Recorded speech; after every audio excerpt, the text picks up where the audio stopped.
Bismillahirrahmanirrahim. Assalamualaikum warahmatullahi wabarakatuh. Perkenalkan, nama saya Muzakir Putra. Saya peserta Laksar angkatan 97, gelombang 9, kelompok 1, di mana mentor saya adalah Profesor Dr. Insinyur Iskandar ST MN SC IPM ASEAN Eng, dan coach saya di pelatihan Laksar adalah Bapak Waldi Ishak Siregar SE MN. Hari ini saya akan membahas tentang presentasi rancangan aktualisasi dengan berjudul Pengembangan Kurikulum dalam Meningkatkan Persentase Kelulusan Tepat Waktu atau KTW mahasiswa di Program Studi Teknik Industri Universitas Syakuala. Pertama-tama, saya akan menjelaskan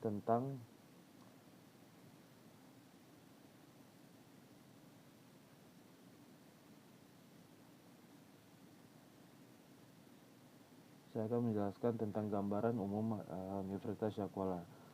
Universitas Syakuala merupakan perguruan tinggi tertua di Aceh yang didirikan pada tahun 1961, di mana pertama-tama bermula dari Fakultas Ekonomi yang merupakan bagian dari Universitas Sumatera Utara, kemudian berkembang pesat dan penambahan berbagai fakultas dan program studi hingga saat ini. Dan sebagai jantung hati rakyat Aceh, Universitas Syakuala telah berperan penting dalam pengembangan sumber daya manusia dan ilmu pengetahuan di Aceh serta berkontribusi pada pembangunan daerah. Visi Universitas Syakuala adalah menjadi universitas sosio-teknopreneur yang inovatif, mandiri, dan terkemuka di tingkat global. Misi dari Universitas Syakuala ada 4, yaitu menyelenggarakan pendidikan tinggi berkualitas unggul dan menghasilkan lulusan yang memiliki kompetensi dan berkarakter sosio-teknopreneur yang berdaya saing tinggi. Yang kedua, menyelenggarakan penelitian dan pengabdian masyarakat berlandaskan sosio-teknopreneur yang unggul, inovatif, berdaya saing, dan berkelanjutan. Memperkuat dan memperluas jaringan kerja sama institusional untuk mengembangkan dan melestarikan ilmu pengetahuan dan teknologi. Menerapkan manajemen mutu terpadu di bidang akademik dan non-akademik melalui penerapan prinsip transparansi, partisipasi produktif, efektif, dan efisien, serta menyelenggarakan pendidikan tinggi dengan tata kelola yang akuntabel. Gambaran umum yang kedua yang akan saya jelaskan yaitu tentang Fakultas Teknik, di mana Fakultas Teknik adalah didirikan pada tahun 1963 dengan jurusan pertama yaitu Teknik Sipil. Dan hingga saat ini Fakultas Teknik memiliki 11 program studi, di mana salah satunya adalah program studi Teknik Industri. Visi Fakultas Teknik adalah menjadi fakultas sosio-teknopreneur yang inovatif, mandiri, dan terkemuka dalam lingkup keteknikan di tingkat global. Misinya yaitu menyelenggarakan pendidikan tinggi yang berkualitas unggul untuk menghasilkan lulusan yang memiliki kompetensi dalam desain dan rekayasa berdasarkan prinsip-prinsip keteknikan, serta memiliki karakter sosio-teknopreneur yang berdaya saing tinggi. Yang kedua, menyelenggarakan penelitian dan pengabdian kepada masyarakat berbasis rekayasa keteknikan dan sosio-teknopreneur yang unggul, inovatif, berdaya saing, dan berkelanjutan. Yang ketiga yaitu memperkuat dan memperluas jaringan kerjasama institusional untuk mengembangkan dan melestarikan ilmu pengetahuan dan teknologi. Yang keempat yaitu menerapkan manajemen mutu terpadu di bidang akademik dan non-akademik melalui penerapan prinsip transparan, partisipatif, produktif, efektif, dan efisien, serta menyelenggarakan pendidikan tinggi dengan tata kelola dan akuntabel yang bertanggung jawab. Yang ketiga yaitu adalah gambaran umum program studi teknik industri, di mana teknik industri sendiri didirikan pada tahun 2011, di mana saat ini telah menghasilkan 521 lulusan. Visi program studi teknik industri yaitu menjadi program studi teknik industri yang menghasilkan lulusan berorientasi sosio-teknopreneur yang inovatif, mandiri, terkemuka dalam bidang teknik industri, di mana misinya adalah menyelenggarakan pendidikan tinggi berkualitas unggul untuk menghasilkan lulusan yang memiliki kompetensi dan karakter sosio-teknopreneur yang berdaya saing tinggi. Yang kedua, menyelenggarakan penelitian dan pengabdian kepada masyarakat berlandaskan sosio-teknopreneur yang unggul, inovatif, berdaya saing, dan berkelanjutan. Yang ketiga yaitu memperkuat dan memperluas jaringan kerja sama institusional untuk mengembangkan dan melestarikan ilmu pengetahuan dan teknologi. Yang terakhir yaitu menerapkan manajemen mutu terpadu di bidang akademik dan non-akademik melalui penerapan prinsip transparansi, partisipatif, produktif, berpartisipasi produktif, efektif, dan efisien, serta menyelenggarakan pendidikan tinggi dengan tata kelola yang akuntabel. Oke, ini profil pribadi saya. Saat ini jabatan di asisten ahli dosen, kerja saya di program studi teknik industri Universitas Syakuala, dan riwayat pendidikan saya S1 di Presiden University dan S2 saya di Universitas Syakuala. Lanjut. Untuk tahap pertama dalam rancangan aktualisasi, yaitu kita mengidentifikasi isu di mana program studi teknik industri telah berupaya memberikan layanan terbaik kepada mahasiswa sesuai dengan tridharma perguruan tinggi, yaitu mengajar, meneliti, serta melakukan pengabdian kepada masyarakat. Namun dalam pelaksanaannya terdapat beberapa isu yang menghambat peningkatan kualitas program studi teknik industri dalam memberikan layanan yang prima kepada mahasiswa. Adapun isu-isu yang teridentifikasi ada 4, yaitu penjadwalan tugas akhir mahasiswa menggunakan sistem manual. Yang kedua, kurangnya minat dosen menggunakan e-learning. Yang ketiga, belum optimalnya website program studi teknik industri. Yang ketiga adalah tingkat kelulusan tepat waktu mahasiswa teknik industri yang tidak mencapai target 50% di setiap angkatannya. Dari keempat isu tersebut dilakukan kajian lebih lanjut, analisa lebih lanjut dengan 2 metode. Yang pertama yaitu metode APKL, di mana metode APKL ini menjelaskan tingkat kelayakan satu metode, tingkat kelayakan suatu isu, di mana isu tersebut layak atau tidak untuk dikaji lebih lanjut, di mana terlihat pada tabel. Isu yang pertama, penjadwalan tugas akhir masih menggunakan sistem manual itu tidak layak untuk kita lanjutkan karena terdapat dua aspek yang tidak memenuhi syarat, yaitu P dan K. Yang kedua, setelah kita mendapatkan 3 isu selanjutnya, P dan K itu apa sih?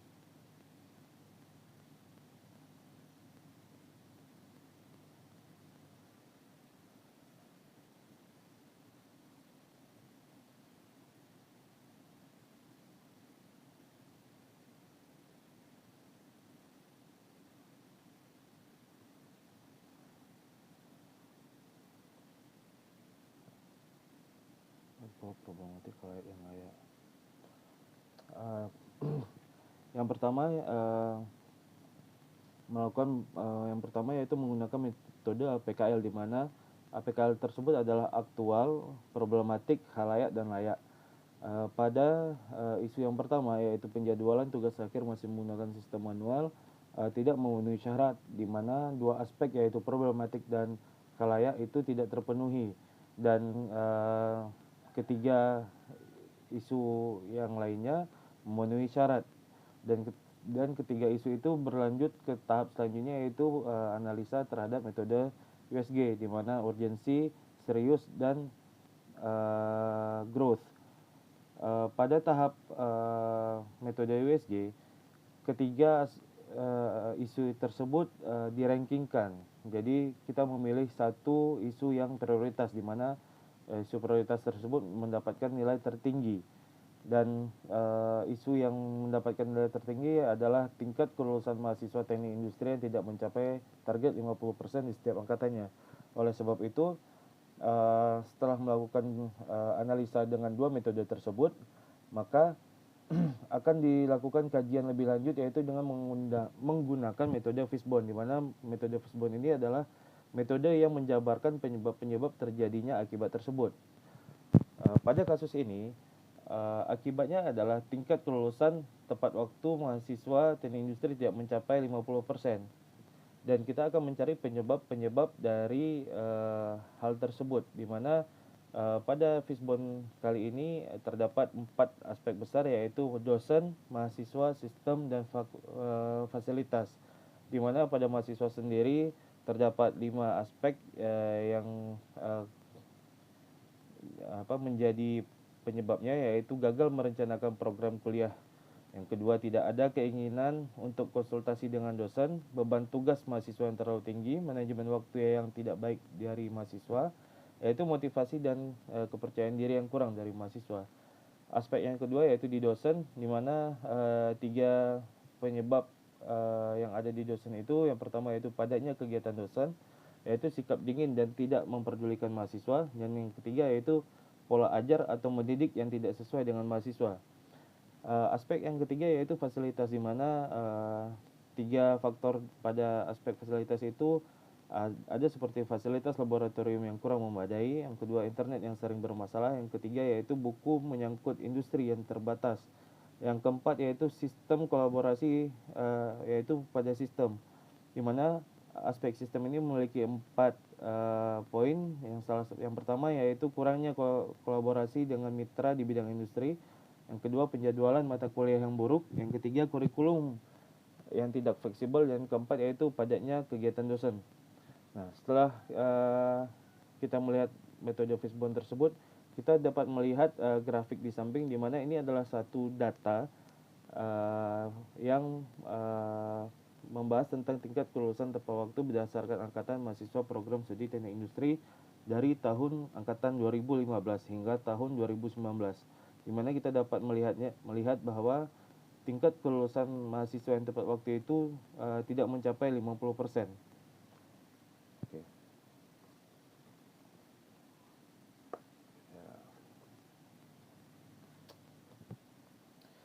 Setelah itu kita akan berlanjut ke tahap ketiga, di mana kita melakukan rancangan aktualisasi. Setelah kita mengidentifikasi faktor-faktor yang menjadi penyebab rendahnya tingkat kelulusan tepat waktu mahasiswa teknik industri menggunakan metode Fishbone, maka tahap selanjutnya yaitu kita menentukan gagasan kreatif yang akan diuraikan dengan rancangan kegiatan-kegiatan yang akan diaktualisasikan dan berkaitan dengan substansi berakhlak ASN, manajemen ASN, dan smart ASN, serta memiliki output dan bukti fisik pada setiap kegiatannya. Pada kegiatan yang pertama yaitu mengidentifikasi isu dengan melakukan koordinasi kepada kepemimpinan jurusan, program studi, dan tim pengendali mutu akademik di program studi teknik industri, di mana tahapan kegiatannya yaitu menghubungi dan berkoordinasi dengan mentor. Yang kedua yaitu berkoordinasi dengan program studi dengan menghasil diskusi dari mentor. Yang ketiga yaitu berkoordinasi dengan tim pengendali mutu akademik atau TPMA, di mana tahap kegiatan itu berkaitan substansi pelatihan agenda 3 yaitu manajemen ASN, di mana melibatkan pimpinan untuk mengoptimalisasi manajemen sumber daya manusia, dan berhubungan dengan smart ASN yaitu struktur yang jelas mendukung capaian tujuan organisasi secara efektif dan efisien. Keterkaitan substansi pelatihan di agenda 2 yaitu berorientasi pelayanan, akuntabel, kompeten, harmonis, loyal, adaptif, dan kolaboratif. Di mana pada tahap pertama ini, di kegiatan pertama, output dan bukti fisiknya berupa rencana awal dalam penyusunan alur kerja, dan bukti fisiknya berupa notulen dan dokumentasi. Kegiatan yang kedua yaitu melakukan FGD atau Forum Group Discussion bersama tim pengendali mutu akademik pada program studi teknik industri. Tahapan kegiatan yang pertama yaitu mencari berbagai sumber referensi terkait peraturan penyusunan RPS terbaru. Yang kedua yaitu mengumpulkan RPS terdahulu. Yang ketiga yaitu menentukan waktu dan tempat untuk melakukan FGD. Yang keempat yaitu menyeleksi referensi yang sesuai dengan kurikulum prodi teknik industri. Keterkaitan substansi pelatihan agenda 3 yaitu manajemen ASN, di mana memastikan proses didukung dengan informasi yang relevan sebagai landasan mampu meningkatkan kualitas dengan cara yang efisien. Yang kedua yaitu smart ASN, menunjukkan kemampuan untuk belajar dan mengadaptasi metode sesuai dengan kebutuhan dan meningkatnya pemahaman secara mendalam tentang standar kurikulum yang baru. Keterkaitan substansi pelatihan agenda 2 ada 4 yaitu kompeten, akuntabel, loyal, dan harmonis. Di mana output pada kegiatan kedua itu yaitu hasil FGD tersebut, dan yang kedua bukti fisiknya berupa catatan dari atasan dan dosen terkait penyusunan kurikulum. Yang kedua file berupa Word atau Excel berisi poin target penyusunan kurikulum. Yang ketiga yaitu dokumentasi saat mencari referensi dan FGD. Lanjut ke tahap ketiga yaitu di mana menyusun kurikulum berdasarkan referensi yang telah diseleksi, terutama di semester 6, 7, dan 8. Tahap kegiatan yang pertama yaitu menentukan capaian pembelajaran lulusan atau CPL dan capaian pembelajaran mata kuliah CPMK. Yang kedua yaitu menyusun kurikulum baru. Yang ketiga konsultasi dengan mentor. Yang keempat menyerahkan kurikulum baru ke ketua program studi. Yang kelima yaitu menyerahkan kurikulum yang baru kepada mentor. Keterkaitan substansi pelatihan agenda 3 yaitu manajemen ASN mencerminkan efektivitas dan transparansi dengan membuat kurikulum yang jelas dan detail, mencerminkan akuntabilitas dan bertanggung jawab terhadap masukan dari atasan dan rekan kerja serta siap melakukan perubahan. Yang kedua yaitu Smart ASN, profesional dan aktif dalam menyusun kegiatan yang relevan dan praktis. Substansi pelatihan agenda 2 yang terkait yaitu ada 3, harmonis, adaptif, dan kolaboratif. Output yang dihasilkan dari kegiatan yang ketiga itu adalah kurikulum baru dan bukti fisiknya berupa draft kurikulum baru dan dokumentasi hasil penyerahan draft kepada mentor dan ketua program studi teknik industri. Lanjut ke kegiatan keempat yaitu menyusun revisi berdasarkan masukan dan saran dari rekan dosen, ketua program studi mentor. Di mana tahap pertama kegiatan tersebut adalah mengumpulkan masukan dan saran dari mentor dan ketua program studi dan rekan dosen. Yang kedua menyusun hasil revisi. Yang ketiga berkonsultasi dengan mentor. Yang keempat menyerahkan kembali kurikulum yang telah direvisi. Keterkaitan substansi pelatihan agenda 3 yaitu di aspek manajemen ASN yaitu memperbaiki draft kurikulum dengan tepat waktu adalah cerminan diri untuk menunjukkan manajemen waktu yang baik dan terus menjaga produktivitas dan efisiensi dalam meruku revisi kurikulum. Yang kedua yaitu Smart ASN yaitu penggunaan Gantt dalam mengatur waktu dan sistem kerja menunjukkan bahwa sangat adaptif dalam mengaplikasikan berbagai teknologi dengan tujuan efektif dan efisien kegiatan revisi kurikulum. Di mana keterkaitan substansi pelatihan agenda 2 itu ada 4, di mana berorientasi pelayanan, akuntabel, kompeten, dan loyal. Dari kegiatan keempat ini, output yang bakal muncul yaitu yang akan muncul berupa kurikulum baru hasil revisi, dan bukti fisiknya adalah draft kurikulum baru hasil revisi. Yang kedua yaitu dokumentasi penyerahan draft revisi kepada mentor dan ketua program studi teknik industri. Dan yang terakhir adalah melakukan sosialisasi hasil pengembangan kurikulum baru kepada seluruh dosen teknik industri, di mana tahapan pertamanya adalah berkonsultasi dengan ketua program studi teknik industri dan mentor. Yang kedua yaitu menentukan waktu untuk sosialisasi, menyusun materi sosialisasi, menyiapkan media untuk sosialisasi. Yang kelima yaitu melakukan sosialisasi kepada dosen program studi teknik industri. Keterkaitan substansi pelatihan agenda 3 yaitu manajemen ASN, di mana dosen berperan sebagai edukator untuk membantu pengguna mengadopsi teknologi baru. Yang kedua, dosen berhak memberikan sosialisasi dan berkewajiban memastikan pengguna dapat menggunakan platform dengan baik. Yang ketiga, sosialisasi dilakukan secara profesional, terbuka, dan akuntabel. Yang keempat, yaitu dosen bertugas melatih pengguna lain untuk mendukung pengembangan SDM yang kompeten. Di mana Smart ASN, pengguna Gantt dalam mengatur waktu dan sistem kerja menunjukkan bahwa sangat adaptif dan mengaplikasikan berbagai teknologi dengan tujuan yang efektif dan efisien setiap kegiatan revisi kurikulum. Keterkaitan substansi pelatihan agenda 2 yaitu orientasi pelayanan, sosialisasi bertujuan untuk semua pihak dapat memanfaatkan platform secara maksimal, yaitu yang kedua harmonis, melibatkan semua stakeholder program studi dan pelaksanaan sosialisasi. Yang ketiga yaitu loyal, mengutamakan kepentingan program studi dan memastikan platform yang digunakan. Output dari kegiatan kelima yaitu materi kegiatan sosialisasi, daftar peserta dan berita acara, di mana buktinya yaitu dokumentasi kegiatan.